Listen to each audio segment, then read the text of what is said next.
Desde que llegué a la azotea esa tarde, ya traía una inquietud rara, como cuando sientes que algo te anda siguiendo, aunque no haya nadie atrás de ti. Pero traté de relajarme, porque mis primos estaban emocionados con la idea de probar la ouija vieja que encontraron en la casa del tío Alfredo.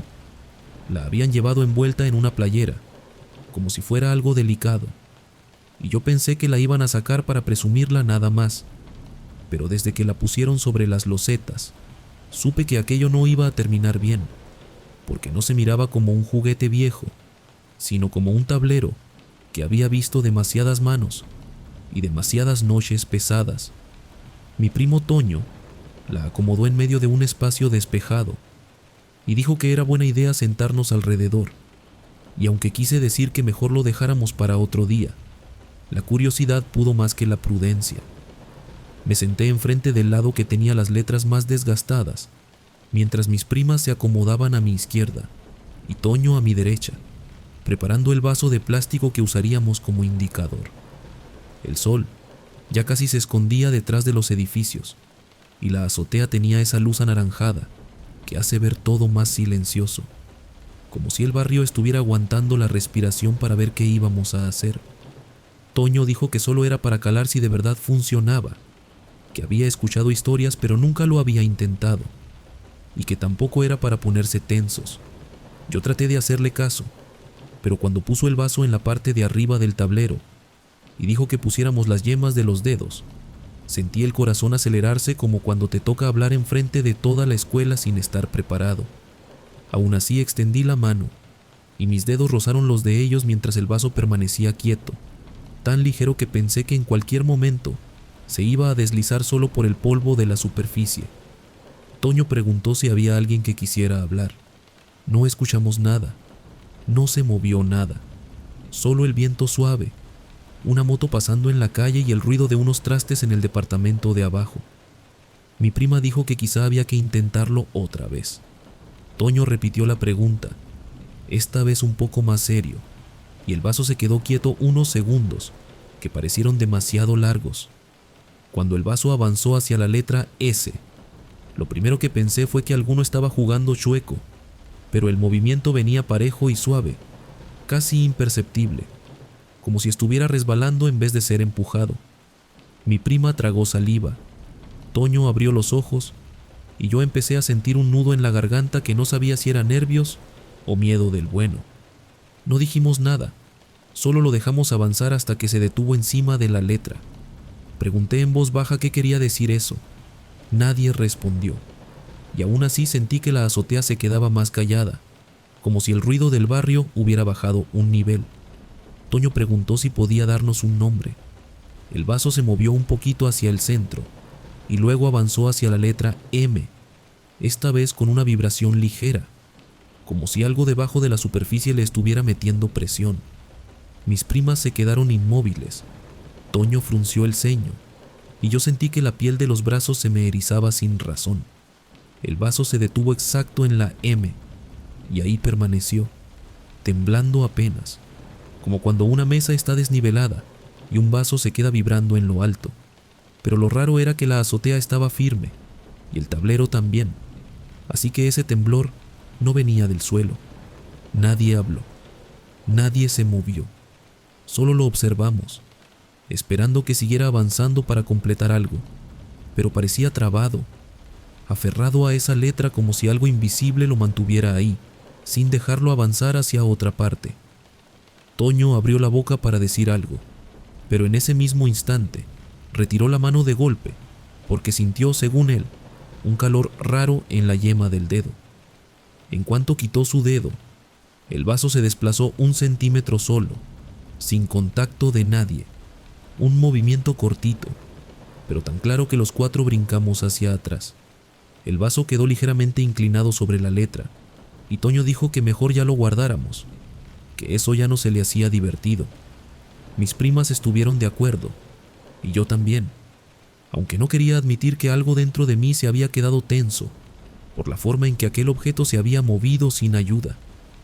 Cuando levantamos el tablero para guardarlo, vimos que en la madera había un raspón circular alrededor de la letra M, como si el vaso lo hubiera marcado al vibrar con fuerza. Era un raspón realista, nada que pareciera imposible, pero sí era evidente que la fuerza que lo generó no era normal para un vaso de plástico tan ligero. Toño trató de justificarlo diciendo que quizá el borde del vaso estaba más filoso de lo que creíamos, pero al revisarlo, no encontramos nada que explicara ese raspón tan marcado. Desde que llegué a la azotea esa tarde, ya traía una inquietud rara, como cuando sientes que algo te anda siguiendo, aunque no haya nadie atrás de ti. Pero traté de relajarme, porque mis primos estaban emocionados con la idea de probar la ouija vieja que encontraron en la casa del tío Alfredo. La habían llevado envuelta en una playera, como si fuera algo delicado, y yo pensé que la iban a sacar para presumirla nada más, pero desde que la pusieron sobre las losetas, supe que aquello no iba a terminar bien, porque no se miraba como un juguete viejo, sino como un tablero que había visto demasiadas manos y demasiadas noches pesadas. Mi primo Toño la acomodó en medio de un espacio despejado y dijo que era buena idea sentarnos alrededor, y aunque quise decir que mejor lo dejáramos para otro día, la curiosidad pudo más que la prudencia. Me senté enfrente del lado que tenía las letras más desgastadas, mientras mis primas se acomodaban a mi izquierda y Toño a mi derecha, preparando el vaso de plástico que usaríamos como indicador. El sol ya casi se escondía detrás de los edificios, y la azotea tenía esa luz anaranjada que hace ver todo más silencioso, como si el barrio estuviera aguantando la respiración para ver qué íbamos a hacer. Toño dijo que solo era para calar si de verdad funcionaba, que había escuchado historias pero nunca lo había intentado, y que tampoco era para ponerse tensos. Yo traté de hacerle caso, pero cuando puso el vaso en la parte de arriba del tablero y dijo que pusiéramos las yemas de los dedos, sentí el corazón acelerarse como cuando te toca hablar enfrente de toda la escuela sin estar preparado. Aún así extendí la mano, y mis dedos rozaron los de ellos mientras el vaso permanecía quieto, tan ligero que pensé que en cualquier momento se iba a deslizar solo por el polvo de la superficie. Toño preguntó si había alguien que quisiera hablar. No escuchamos nada, no se movió nada, solo el viento suave, una moto pasando en la calle y el ruido de unos trastes en el departamento de abajo. Mi prima dijo que quizá había que intentarlo otra vez. Toño repitió la pregunta, esta vez un poco más serio, y el vaso se quedó quieto unos segundos, que parecieron demasiado largos. Cuando el vaso avanzó hacia la letra S, lo primero que pensé fue que alguno estaba jugando chueco, pero el movimiento venía parejo y suave, casi imperceptible, como si estuviera resbalando en vez de ser empujado. Mi prima tragó saliva, Toño abrió los ojos y yo empecé a sentir un nudo en la garganta que no sabía si era nervios o miedo del bueno. No dijimos nada, solo lo dejamos avanzar hasta que se detuvo encima de la letra. Pregunté en voz baja qué quería decir eso. Nadie respondió, y aún así sentí que la azotea se quedaba más callada, como si el ruido del barrio hubiera bajado un nivel. Toño preguntó si podía darnos un nombre. El vaso se movió un poquito hacia el centro, y luego avanzó hacia la letra M, esta vez con una vibración ligera, como si algo debajo de la superficie le estuviera metiendo presión. Mis primas se quedaron inmóviles. Toño frunció el ceño, y yo sentí que la piel de los brazos se me erizaba sin razón. El vaso se detuvo exacto en la M, y ahí permaneció, temblando apenas, como cuando una mesa está desnivelada y un vaso se queda vibrando en lo alto. Pero lo raro era que la azotea estaba firme, y el tablero también, así que ese temblor no venía del suelo. Nadie habló, nadie se movió, solo lo observamos, esperando que siguiera avanzando para completar algo, pero parecía trabado, aferrado a esa letra como si algo invisible lo mantuviera ahí, sin dejarlo avanzar hacia otra parte. Toño abrió la boca para decir algo, pero en ese mismo instante retiró la mano de golpe, porque sintió, según él, un calor raro en la yema del dedo. En cuanto quitó su dedo, el vaso se desplazó 1 centímetro solo, sin contacto de nadie, un movimiento cortito, pero tan claro que los 4 brincamos hacia atrás. El vaso quedó ligeramente inclinado sobre la letra, y Toño dijo que mejor ya lo guardáramos, que eso ya no se le hacía divertido. Mis primas estuvieron de acuerdo, y yo también, aunque no quería admitir que algo dentro de mí se había quedado tenso por la forma en que aquel objeto se había movido sin ayuda. Cuando levantamos el tablero para guardarlo, vimos que en la madera había un raspón circular alrededor de la letra M, como si el vaso lo hubiera marcado al vibrar con fuerza. Era un raspón realista, nada que pareciera imposible, pero sí era evidente que la fuerza que lo generó no era normal para un vaso de plástico tan ligero. Toño trató de justificarlo diciendo que quizá el borde del vaso estaba más filoso de lo que creíamos, pero al revisarlo, no encontramos nada que explicara ese raspón tan marcado. La primera vez que subí al cuarto de Emanuel, ya llevaba en la cabeza todo lo que contaban de su casa, porque era de esas donde todos los vecinos decían escuchar pasos en el techo, arrastres en la madrugada y murmullos en el patio, aunque no hubiera nadie afuera.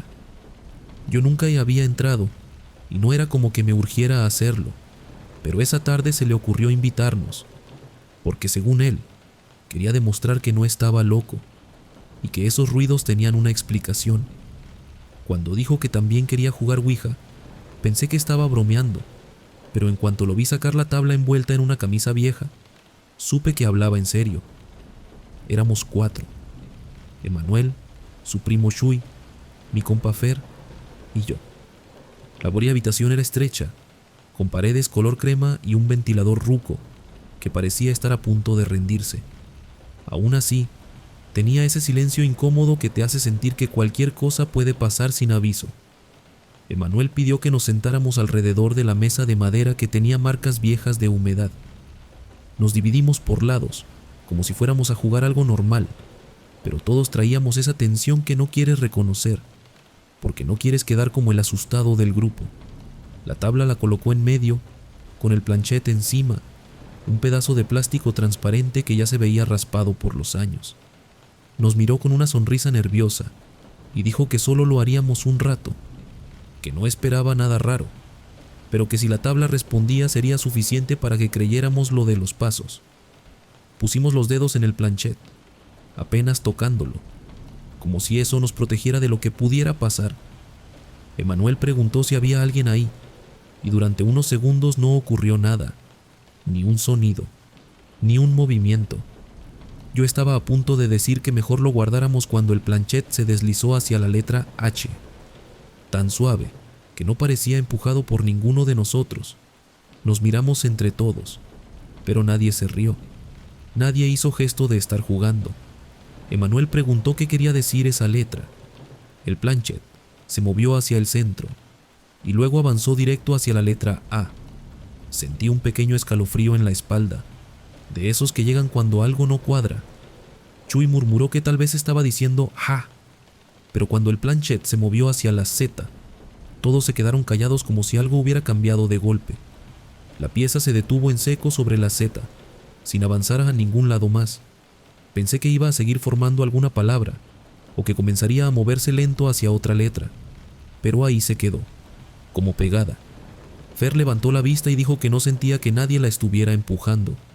Emanuel se acercó un poco más, sin soltar el dedo, tratando de ver si algo debajo de la tabla la hacía atorarse, pero no había nada. Entonces, pasó lo que hasta hoy no he logrado olvidar. Escuché un susurro justo encima de la mesa. Un susurro real, bajito, como cuando alguien quiere decirte algo cerca del oído para que solo tú lo oigas. Sonó tan claro que me giré de inmediato, esperando ver a uno de ellos hablándome bajito, pero todos estaban demasiado tensos como para andar haciendo bromas. ¿Quién dijo eso?, pregunté sin pensarlo, con la voz más débil de lo que me hubiera gustado, pero ellos seguían igual de fríos. Sus caras lo decían todo. Nadie había hablado, nadie se había acercado. El susurro no venía de ninguno. Era como si hubiera salido del aire justo arriba de la tabla. Cuando intenté explicar lo que había escuchado, Fer dijo que también sintió algo raro, como un murmullo chiquito que pasó rozando el borde de la mesa, pero no podía asegurar si era voz o si era su mente jugándole un truco. Chuy negó con la cabeza, pero no de incredulidad, sino como alguien que no quiere aceptar que escuchó lo mismo. Emanuel respiró hondo y dijo que levantáramos el tablero, que quería revisar qué había debajo. Contó 3 y lo levantamos al mismo tiempo. Fue entonces cuando vimos la marca alargada en la mesa, una línea clara como si algo la hubiera empujado hacia atrás con fuerza. Y lo más extraño era que ninguno la había movido de ese modo. La tabla estaba en un punto donde hubiera sido imposible arrastrarla sin que todos lo notáramos. La marca tenía el largo exacto del borde del tablero, como si lo hubieran jalado de golpe. Nadie quiso decir nada al principio. Fer se levantó y caminó hacia la puerta sin hacer ruido, como si necesitara aire. Emanuel tocó la marca con la punta de los dedos, sorprendido de que se sintiera tan nítida, casi reciente. Chuy empezó a mover la pierna nervioso, como queriéndose levantar también, pero no sabía a dónde ir, y yo seguía pensando en el susurro, esa voz bajita, directa, tan cerca que parecía que alguien se había asomado a decirme algo que no alcancé a entender. Emanuel dijo que no era buena idea seguir. Tomó la tabla con cuidado, como si ahora pesara más, y la guardó en la camisa donde la había traído. Nos sentamos un momento, tratando de normalizar lo ocurrido, pero el ambiente ya no era el mismo. Era como si lo que había hablado, si es que habló, se hubiera quedado rondando el cuarto, esperando otro momento para hacerse notar. Fer regresó a la mesa con cara de no saber qué hacer con lo que acabábamos de vivir. Dijo que no quería volver a tocar esa cosa. Chuy estuvo de acuerdo de inmediato, mientras yo buscaba las palabras para decir algo coherente. Emanuel trató de hacerse el valiente y soltó que tal vez solo fue coincidencia, que tal vez la mesa ya tenía esa marca. Le pedimos que revisara. Quitó la tabla otra vez y revisó la madera con ambas manos, buscando señales de raspaduras viejas, pero no había otras marcas del estilo. Solo esa línea nueva, tan visible que era imposible hacerse tonto. La pasamos por alto como pudimos, pero ninguno estaba tranquilo. Cuando nos despedimos, el sol ya se había ido por completo, y la casa se sentía más fría. Salí al patio acompañado de Fer y Chuy, mientras Emanuel se quedaba atrás guardando la tabla en un cajón. Antes de que cerráramos la puerta, escuchamos otro sonido leve en el interior, como un roce similar al del susurro, pero más lejos, más escondido. Fer volteó y dijo que prefería no saber qué lo hizo. Chuy caminó rápido hacia la calle, y yo me quedé unos segundos tratando de identificar si ese sonido se repetía, pero no volvió. El camino a mi casa se sintió más largo esa noche. Pensaba en el susurro una y otra vez, intentando darle sentido. Podía jurar que era voz, una voz baja, cercana, directa, tanto que parecía que venía de alguien que se inclinó para decir algo solo para mí. Pero no había nadie. No había espacio para que alguien estuviera ahí sin que los otros lo vieran. Y lo peor no era que lo hubiera escuchado, sino que ninguno quiso admitir que lo escuchó igual. Esa madrugada no pude dormir bien. Cada vez que cerraba los ojos, revivía el movimiento del planchet hacia la seta, el temblor leve sobre la superficie, el silencio repentino, la voz casi en mi oído. El día siguiente, Emanuel nos mandó mensaje diciendo que la tabla no estaba exactamente donde la había dejado. Juró que nadie más entró a su cuarto, pero que el cajón se veía ligeramente abierto. Chuy le dijo que dejara de buscarle razones a todo y mejor tirara la ouija lejos, pero Emanuel no quiso. Dijo que quería ver si la marca en la mesa seguía igual. Fuimos a su casa otra vez por la tarde.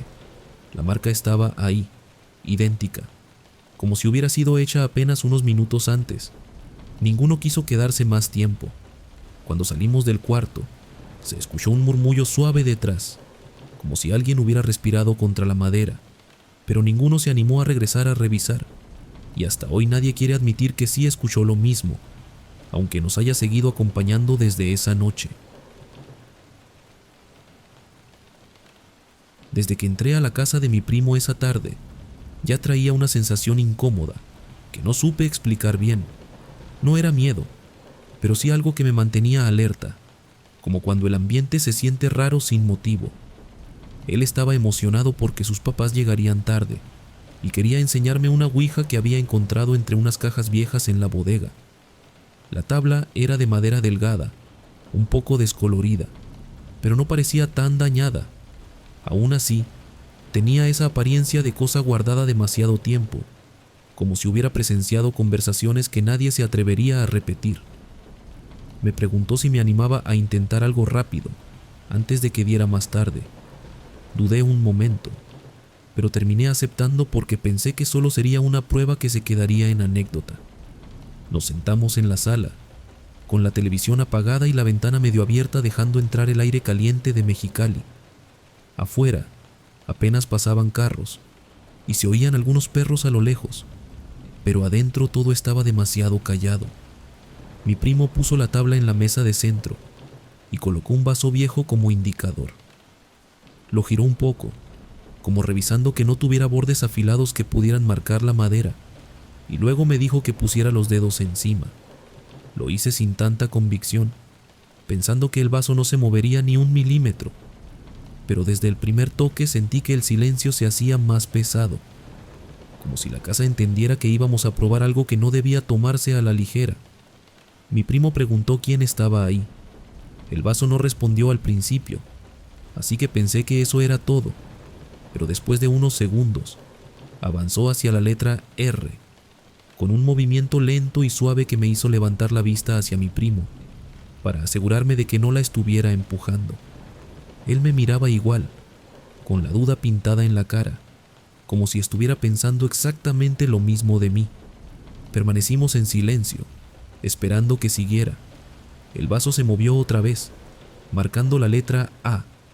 Nos quedamos viendo esas dos letras por varios segundos, como si fueran parte de un acertijo que no entendíamos. Mi primo preguntó que cuál era la siguiente letra. Esa parte fue la que me puso más nervioso, porque en lugar de avanzar hacia alguna de las que formaban palabras, el vaso se deslizó hacia una zona vacía del tablero, un espacio donde no había letras ni símbolos, como si algo buscara continuar un nombre que no cabía ahí. Lo detuvimos antes de que cayera fuera de la tabla y lo regresamos al centro con cuidado. Mi primo preguntó que aclarara el mensaje. Esperamos. El aire entró por la ventana moviendo apenas la cortina, y entonces el vaso se movió directo hacia la palabra adiós. Lo hizo tan lento que daba la impresión de que algo lo estuviera frenando. Era inevitable notar esa resistencia rara, como si el movimiento no quisiera completarse, pero tampoco pudiera detenerse. Llegó al final y ahí se quedó. Quitamos los dedos al mismo tiempo, como si hubiera sido un acuerdo silencioso. El vaso, en cuanto lo soltamos, dio un pequeño brinco hacia adelante. Fue mínimo, apenas unos milímetros, pero tan claro que los dos nos echamos hacia atrás sin pensarlo. No hubo farsa, no hubo truco, y ese pequeñísimo salto nos dejó con la piel erizada de inmediato. Mi primo dijo que mejor guardáramos la ouija, que a lo mejor no era buena idea seguir. Estuve totalmente de acuerdo. Levantamos la tabla, revisamos que no tuviera marcas nuevas, la envolvimos en la misma bolsa vieja en la que venía y la dejamos en la esquina de la sala para bajarla a la bodega más tarde. Nos quedamos platicando de cualquier cosa, tratando de que la conversación nos regresara a la normalidad. Nunca lo logró del todo. Cuando anocheció por completo, la casa se sintió diferente, con ese tipo de silencio inquieto que hace que uno hable bajito aún sin razón. La televisión estaba prendida, pero no alcanzaba a quitar esa tensión extraña que se nos había quedado en la espalda. Yo miraba cada rato hacia la bolsa donde estaba el tablero, como si esperara ver movimiento, aunque sabía que eso no pasaría. Mi primo, igual de inquieto, se paraba para asomarse por la ventana sin un motivo claro. Así se nos fue casi una hora. Poco antes de que sus papás regresaran, escuchamos un golpe seco en la puerta de la sala. Un solo toque, como si alguien hubiera tocado con el nudillo, apenas firme pero completamente intencional. Ambos nos quedamos congelados con la mirada clavada en la puerta. Mi primo preguntó si esperaba a alguien. Negué con la cabeza. Nos acercamos con cuidado, sin atrevernos a hablar más de lo necesario. El pasillo afuera estaba vacío. La luz de la calle apenas alcanzaba a iluminarlo, pero lo suficiente para ver que no había nadie, ni moviéndose ni escondiéndose. Cerramos la puerta sin saber qué pensar, pero cada quien traía su interpretación en la mente, aunque ninguno se animaba a decirla. Después de eso intentamos mantenernos ocupados. Vimos un rato la televisión, pero ya no nos concentrábamos en nada. Cada sonido del exterior nos hacía voltear, y el más mínimo crujido en la casa nos tensaba los hombros. Era como si algo hubiera quedado incompleto, como si aquella respuesta en la tabla hubiera abierto un espacio donde algo más quería manifestarse. Mi primo apagó la televisión para escuchar mejor el ambiente, como queriendo comprobar que no hubiera más golpes, pero lo único que escuchamos fueron los carros a lo lejos y el zumbido del ventilador. Cuando sus papás llegaron, todo pareció volver a la normalidad. Platicaron un poco, nos preguntaron si queríamos algo para cenar, y la casa recuperó algo de vida. Pero aún así, sentía que lo que pasó ahí seguía presente, como si nos estuviera observando desde algún rincón. Mi primo tampoco parecía tranquilo. Cada tanto giraba la cabeza hacia la esquina donde habíamos dejado la ouija, aunque ya no dijera nada. Esa noche decidimos bajar la tabla a la bodega. No queríamos que amaneciera dentro de la sala. La casa tenía un pasillo largo que llevaba al cuarto donde guardaban las cosas viejas, y mientras caminábamos por ahí, el silencio se hacía más grueso. Cuando abrimos la puerta de la bodega, el olor a polvo y encierro nos golpeó. Bajamos la ouija y la dejamos en el estante más alto para que no quedara a la mano. Cerramos el cuarto con seguro y regresamos a la sala sin voltear atrás. Pero aún así, después de todo, mientras me preparaba para irme, escuché otro sonido. No un golpe esta vez, sino un roce suave, como si la madera fuera tocada con los nudillos pero sin fuerza. Volteé a ver a mi primo, y él también había escuchado algo. Intentó decir que probablemente era la casa acomodándose con el cambio de temperatura, pero la mirada que tenía decía otra cosa. No quisimos movernos para confirmar. Esperamos unos segundos que parecieron largos, pero ya no sonó nada. Me despedí rápido y salí a la calle. El aire caliente de la noche me recibió como un golpe, pero aún así se sentía más ligero que lo que habíamos vivido dentro. Caminé varias cuadras tratando de sacar de la cabeza las letras que el vaso había marcado, y esa sensación de algo detenido a la mitad de una palabra que no alcanzó a nacer. Ya entrada la madrugada, cuando por fin me acosté, seguía pensando en el brinco del vaso, en la lentitud del movimiento hacia adiós y en el golpe solitario que alguien había dado en la puerta sin dejar rastro. Desde entonces, cada vez que regreso a la casa de mi primo y paso por el pasillo que lleva a la bodega, siento la misma inquietud que aquella noche. Una inquietud que no tiene forma ni nombre, igual que la respuesta que la tabla no terminó de escribir. Y aunque nunca volvimos a tocarla, eso que buscaba completar su mensaje parece seguir esperando en algún punto invisible de la casa, tan presente como el aire caliente que siempre sopla en Mexicali. Mi amigo Adrián había insistido en que probáramos la ouija que compró en un tianguis de antigüedades. Decía que no se veía falsa, que tenía detalles que no traen las réplicas modernas. A mí la idea no me convencía, pero entre risas y burlas, terminó jalándome hasta su casa, una de esas de construcción vieja con terraza amplia y mosaicos gastados. Subimos los dos al techo porque ahí corría más aire, o eso creíamos. Esa tarde el ambiente estaba tan quieto que los árboles de la calle ni se movían. Adrián puso la tabla en el piso y colocó un vaso transparente en el centro. Yo lo miraba sin decir mucho, con esa mezcla de curiosidad y miedo que se siente cuando sabes que tu cabeza va a intentar explicar todo, pero tu cuerpo no va a cooperar. Se sentó frente a mí y me dijo que solo hiciéramos la pregunta básica, nada más. Con eso basta para saber si esto sirve, dijo, acomodándose como si fuera experto. Me pidió que pusiera mis dedos encima del vaso. Apenas lo toqué, sentí el frío del vidrio. como si hubiera estado guardado en un congelador, aunque había estado en su mochila bajo ese sol criminal de Mérida. Adrián respiró profundo, miró el tablero y preguntó quién estaba ahí. Yo esperaba que no pasara nada. De verdad, deseaba que no pasara nada. Pero el vaso se movió hacia la letra A. Fue un desplazamiento corto, lento, casi tímido, tanto que pensé que tal vez el sudor en nuestros dedos lo había hecho resbalar. Levanté la mirada y Adrián tenía los ojos muy abiertos, como si él tampoco esperara que se moviera tan pronto. Esperamos un rato, a ver si seguía escribiendo algo, pero se quedó fijo sobre la letra. Pasaron segundos largos, incómodos. Le dije que quizá ya había respondido lo que iba a responder. Adrián sugirió esperarlo un poco más, pero yo ya tenía la garganta tensa. Ese silencio total alrededor no ayudaba nada. Ni motos, ni perros, ni vecinos. Como si el mundo hubiera decidido escucharnos. Justo cuando Adrián estaba por decir que mejor lo dejáramos hasta ahí, el vaso se deslizó de golpe. No lento, no progresivo, un jalón directo. Atraviesó el tablero de lado a lado, chocando con el borde de madera con una fuerza que no tenía explicación. Yo retiré las manos tan rápido que casi me voy para atrás. Adrián se echó hacia un lado con el sobresalto. Lo vimos sin hablar. Nadie había empujado nada. Nadie había metido fuerza.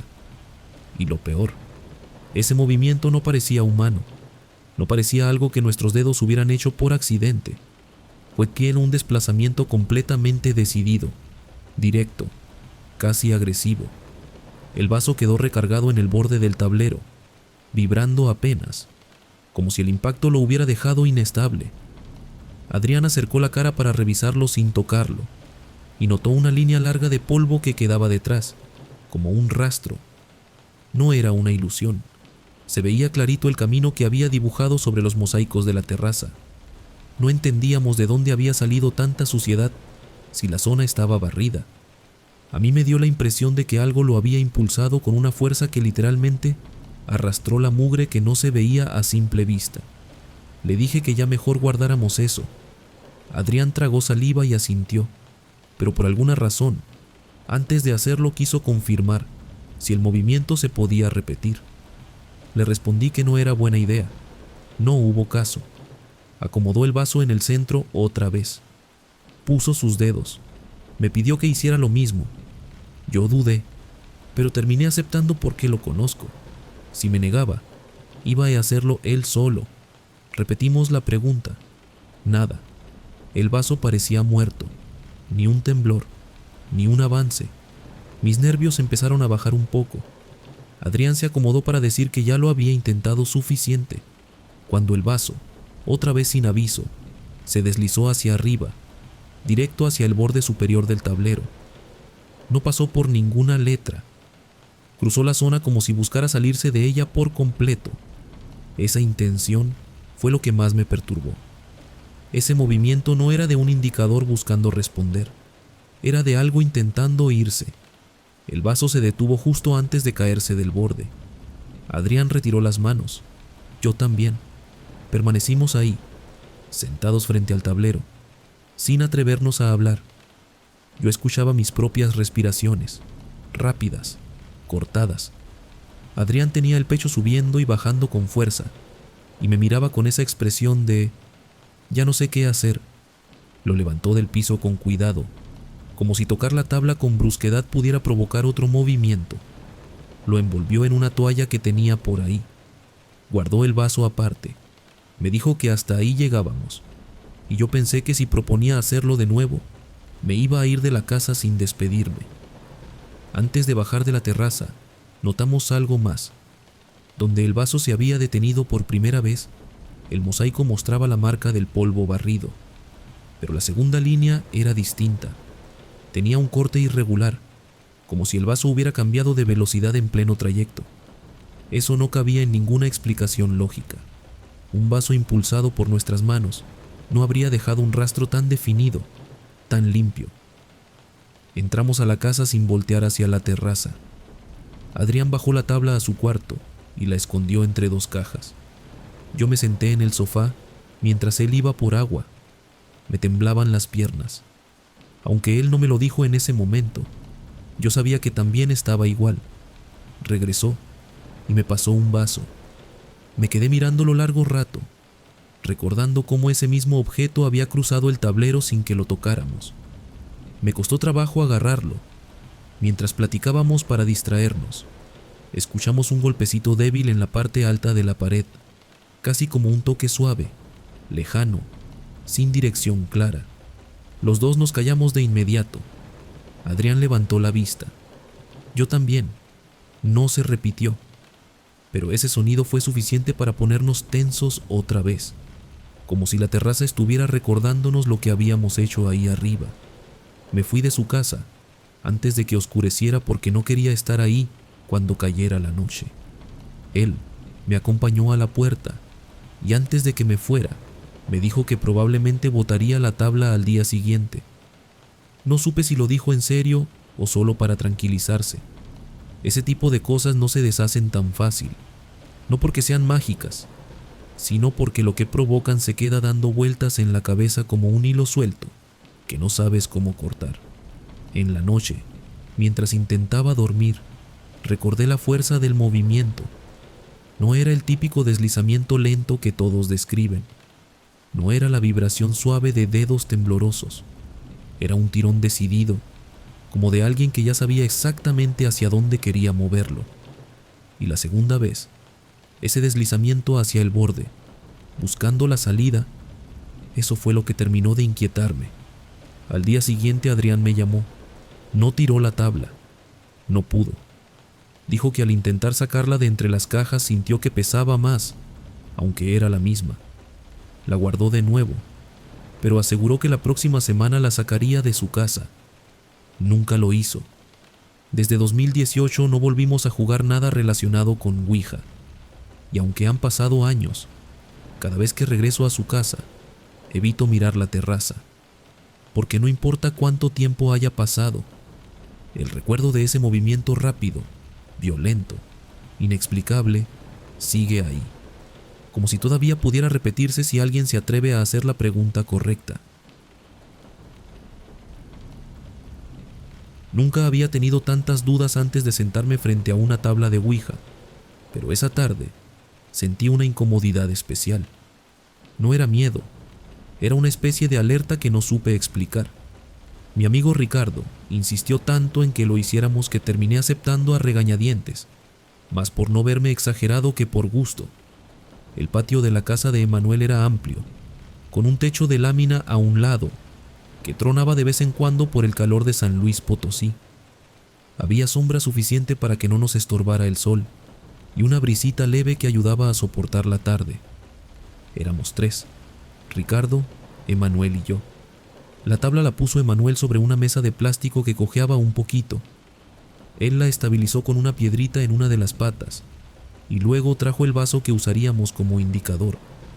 No era un vaso viejo ni raro, solo uno transparente, medio rayado, de esos que encuentras en cualquier cocina mexicana. Cuando lo puso en el centro del tablero, lo sentí demasiado ligero, como si no tuviera peso real, y aún así, cada vez que lo veía, tenía la sensación de que podía moverse incluso antes de que pusiéramos las manos. Ricardo parecía más entusiasmado que nervioso. Dijo que nunca había probado la Ouija y quería ver si esas historias de que se movía en serio eran verdad o puro cuento. Emanuel se rió diciendo que si se movía, esperaba que no fuera para decirnos algo feo. Yo traté de sonreír, pero sinceramente no me salía. Había algo en ese día que no encajaba, pero no sabía qué. Pusimos los dedos apenas rozando el vaso. Pregunté si había alguien que quisiera hablar. La brisa pareció detenerse por un segundo, como si todo esperara una respuesta. Pasaron unos segundos y el vaso se movió suave hacia la letra S. Los tres nos miramos. No era un movimiento fuerte, tampoco torpe. Era preciso, como si alguien invisible hubiera decidido contestar sin prisas. Le pedí que continuara. El vaso no se movió. Ricardo, medio burlón, pero ya con un tono menos confiado, preguntó directamente: ¿Cuál es tu nombre? El vaso tardó un poco en reaccionar. Luego se deslizó hacia la R. Ricardo soltó una risa nerviosa. «Ah, mira nomás, alguien se llama como yo», dijo. Pero su sonrisa se vio forzada. No tardó mucho antes de que el vaso marcara la I. Emanuel bajó la mirada hacia el tablero. Yo no dije nada. Sí daba la impresión de que la tabla estaba intentando escribir el nombre de Ricardo, pero algo en el movimiento no se sentía igual al de antes. El vaso iba más firme, como si supiera que nos estaba llamando la atención. Y entonces pasó, justo detrás de nosotros, exactamente a la altura donde termina el patio con un pequeño pasillo hacia la cocina. Se escuchó una voz, clarita, directa, cercana. Ya, así, una palabra, pero dicha con la misma voz de Ricardo. Los tres nos volteamos al mismo tiempo. Ricardo incluso se levantó de golpe, empujando la silla hacia atrás. Nadie estaba ahí, nadie caminando, nadie asomado, nadie haciendo broma. El pasillo estaba vacío, y lo peor, estaba demasiado quieto, como si incluso el silencio estuviera atento. Ricardo se quedó congelado. Yo lo veía, y era como si no pudiera procesar lo que acababa de escuchar. Emanuel, más pálido que de costumbre, apenas articuló que él también la oyó. Lo extraño era lo perfecta que había salido la imitación. No era un parecido, era él, su voz exacta, su entonación, su forma de decir las palabras cortas. Sin sentarnos de nuevo, regresamos la mirada al tablero. El vaso, sin que lo hubiéramos tocado, se movió solo una vez más, marcando la letra O, y ahí se quedó, detenido, sin avanzar, sin retroceder, sin temblar. Ricardo dio un paso atrás. Me pidió que guardáramos la tabla de inmediato. No era una sugerencia, era una súplica disfrazada de urgencia. Emanuel recogió el tablero y lo metió en la caja donde lo guardaba. El vaso lo tiró dentro sin cuidado, como queriendo deshacerse de él. Luego entramos a la casa sin cerrar bien la puerta del patio, porque ninguno quería quedarse ahí ni un segundo más. Nos sentamos en la sala, tratando de hablar de otras cosas, pero nadie podía concentrarse. Ricardo seguía mirando hacia la puerta abierta, como si esperara ver a alguien entrar. Emanuel se quedó sin palabras. Yo no quería admitir en voz alta lo que todos estábamos pensando, que algo había usado la voz de Ricardo como si fuera suya. Un rato después cada quien se fue a su casa. Yo vivía a unas cuadras y caminé rápido, sin voltear, con los hombros tensos. No sé cuánto tiempo tardé en relajarme, pero al llegar a casa, esa sensación no se iba. A las 11 de la noche me llegó el primer mensaje de Ricardo. ¿Estás despierto? Simón, ¿qué pasó? Creo que la voz volvió a sonar. Dejé el celular un momento para aclarar la vista. Pensé que estaba nervioso de más, que su cabeza le estaba jugando en contra. ¿Seguro? ¿No fue la tele o algo así? No, fue desde la ventana. Te juro que fue desde la ventana. Me quedé sin saber qué contestar.